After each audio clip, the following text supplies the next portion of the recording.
Welcome to this second part of a three-part series in our Mini Bit Mighty leadership lessons on accountability.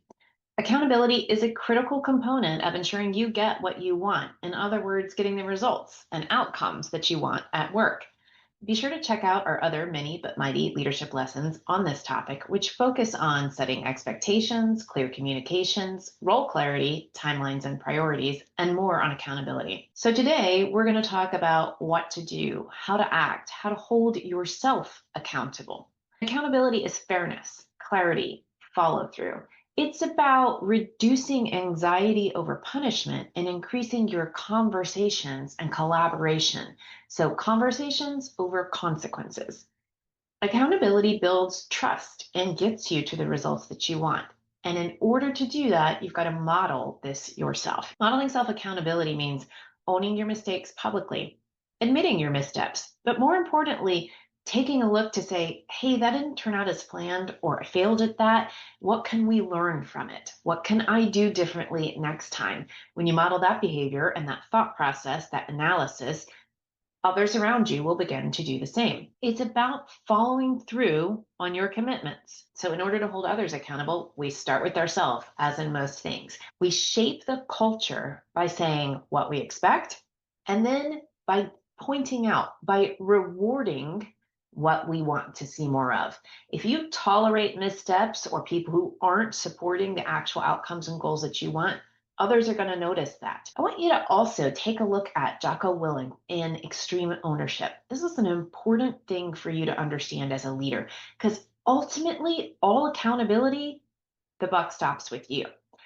And when you accept that mindset and you start leading with that in mind, it will empower you to put the right communications in place, review processes, adjust them, and give feedback so that we're all learning and being held accountable together and reducing our repeated mistakes. Ultimately, the results are yours to own. The outcomes are yours to own. So you want to get people collaboratively working together, but they're going to do that when they see that you've also got skin in the game.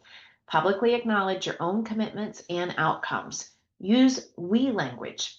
Share the responsibility for all the people who are actually contributing and collaborating. Celebrate accountability wins. So when people are owning outcomes, course correcting, helping others stay on track, you want to point that out and be proud and loud about it. Hold yourself accountable so that you can hold others accountable too. You got to model it. Bruce Gordon has something called the accountability ladder when you move from denial up to actions and learning.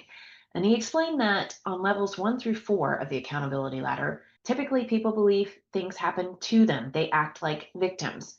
Whereas if you can get to levels 5 and above, people believe things happen because of them. And they start behaving in ways that are proactive and truly accountable. The idea is evaluate yourself.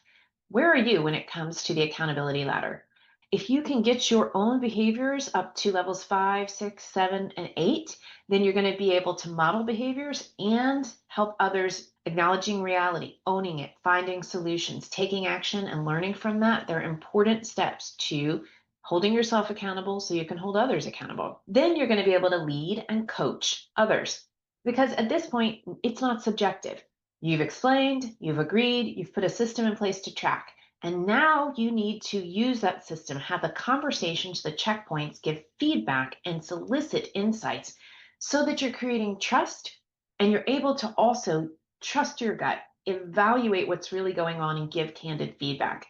We're going to talk about how to give candid feedback and course correct in the next Mini But Mighty leadership lesson. Join us here on Boss at the Helm Fridays. We're going to cover how to coach to performance and correction in the next one so that we're all accountable.